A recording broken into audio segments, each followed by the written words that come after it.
Hi sir.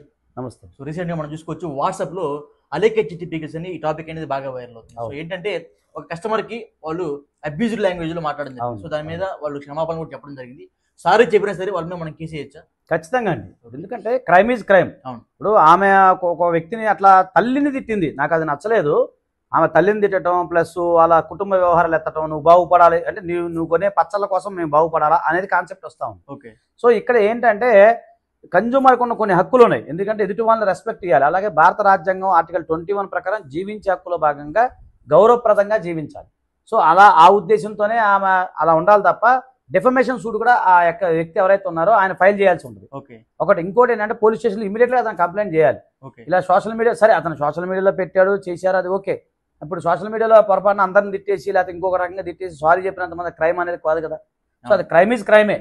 కాబట్టి ఏంటంటే ఈ విషయంలో ఆమె క్షమాపణ చెప్పినంత మాత్రాన కాదు. ఎందుకంటే తల్లిని చాలా తిట్టడం అలా తప్పది, అది డెఫమేషన్ అవుతుంది. కాకపోతే ఇక్కడ ప్రాబ్లం ఏంటంటే కస్టమర్కి ఆమెకి గొడవ అయింది తప్ప పచ్చల గురించి అయితే గొడవ కాల. రేటు విషయంలోనే డిఫరెన్స్. అంటే నేను గమనించింది ఏంటంటే అక్కడ రేట్ ఎక్కువ అయింది, ఎందుకు అయింది రేట్ ఎక్కువ ఉంది అని అడిగినందుకే ఆమె కోపం వచ్చింది. పచ్చళ్ళ క్వాలిటీ కానీ పచ్చళ్ళలో చెడిపోయినాయో లేకపోతే పచ్చళ్ళు పనికి రాకుండా దానివల్ల ఎవరికైనా డైజెషన్ ప్రాబ్లమో లేకపోతే ఇంకేదన్నా అనారోగ్య సమస్యలు వచ్చినాయంటే ప్రాబ్లం కాదని నాకు అనిపించింది. ఇంకో వీడియో కూడా చూసా పొద్దున ఆడియో ఒకటి, అది కూడా పాచి పని చేసుకోవచ్చు కదా అని చెప్పింది. ఇట్లా ఎంతసేపు కస్టమర్ని తిట్టడం వాళ్ళని బూతులు మాట్లాడటం అనేది క్రైమ్ అండి, ఇట్స్ క్రైమ్. సరే ఆమె సారీ చెప్పినంత మాత్రం కుదరదు కదా. ఇప్పుడు ఒక వ్యక్తిని తిట్టేసి ఓకే సారీ అంటే ఎట్లా కుదిరింది, కుదరదు. Crime is crime. So defamation suit compulsory ఆయన ఫైల్ చేసుకోవచ్చు, ఆ విధంగా ఉండొచ్చు. భవిష్యత్తులో కూడా అలాంటి ఇలాగ మాట్లాడకుండా ఉండాలి. ఎందుకంటే కస్టమర్కి రెస్పెక్ట్ ఇవ్వాలి, కస్టమరే దేవుడు. అయితే ఇక్కడ ఏంటంటే ఇక్కడ మనం ఆలోచించాల్సిన రెండు రకాల కోణము. ఇప్పుడు నిన్నటిదాకా ఏంటంటే నాకు డౌట్ ఉండేది, వాయిస్ ఆమెది కాదా అనేది ఉంది. ఇప్పుడు ఆమె యాక్సెప్ట్ చేసింది. అవును, చాలా మంది నిన్నటిదాకా వాయిస్ ఆమెది కాదన్నారు. కానీ ఈ రోజు నేను కూడా అదే అనుకున్నాను, అమ్మ వాయిస్ మాది అంటే ఇంకా క్రైమ్ చేసినట్టుగా నేరాన్ని ఇప్పుడు నేరాన్ని అంగీకరించింది ఆమె. సో ఈ ఆమె ఆటోమేటిక్గా నేరాన్ని అంగీకరించింది అంటే షీజ్ క్రిమినల్ అని అర్థం. సో అక్యూజ్డ్ అయిపోయినట్టు ఇప్పుడు ఆమె. సో ఒకవేళ అతనికి ఏమన్నా ఉండి కంప్లైంట్ పోలీస్ కంప్లైంట్ ఇస్తే అది చాలా పెద్ద వ్యవహారం అవుతుంది. అలా కాకుండా ఉండి ఇప్పుడు అతను సైలెంట్గా ఉండి దీని మీద ఏమైనా వివాదాస్పదాలు ఏమైనా ఉంటే సరి చేసుకుంటే అది ముందుకెళ్ళొచ్చు. కాకపోతే ఏదైనప్పటికి కూడా కస్టమర్కి మనం రెస్పెక్ట్ ఇవ్వాలి, వాళ్ళు గౌరవించాలి. Okay, right. ఈ కేసు కనుక మనం ఫైల్ చేస్తే కోర్టులో దీన్ని కొనసాగించు నిలబడతాం. డెఫమేషన్ సూట్ అవుతుంది.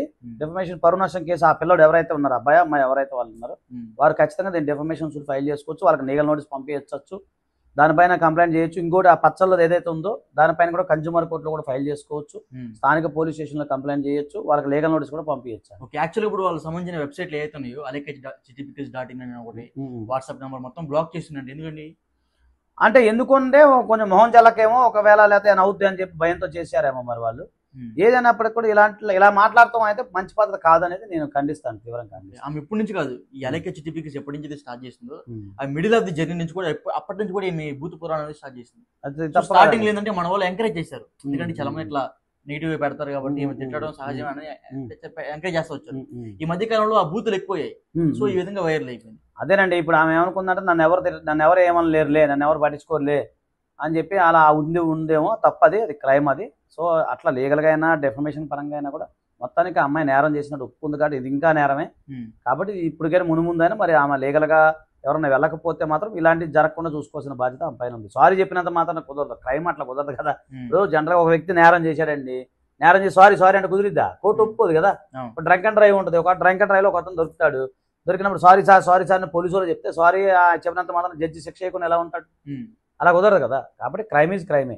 ఒకవేళ శిక్ష పడితే అలానే కాదు, దాన్ని మొత్తం అనలైజ్ చేయాలండి. ఇప్పుడు జనరల్ కాదు, అతను ఏమి కంప్లైంట్ ఇస్తాడు, వీళ్ళిద్దరి మధ్య అంతమంది ఇంకోటి కూడా ఆలోచించాలి. వీళ్ళిద్దరి మధ్య అంతమంది కథ ఏమైనా గొడవ జరిగిందా అది కూడా చూసుకోవాలి, పూర్వపరాలు పరిశీలించాలిగా.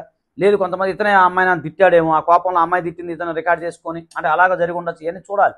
సో ఎంక్వైరీ చేస్తే పోలీసు వారు చేసిన దాన్ని బట్టి ఆమె అంటే శిక్ష అనేది కాదు కానీ డెఫమేషన్ సూట్ ఫైల్ చేసుకునే అవకాశం ఉంటుంది, ఇది జెన్యూన్ అయితే. ఓకే. సో అది దానికి ఇన్వెస్టిగేషన్ జరగాలండి. ఓకే సరే, థ్యాంక్ యూ అండి. థ్యాంక్ యూ అండి.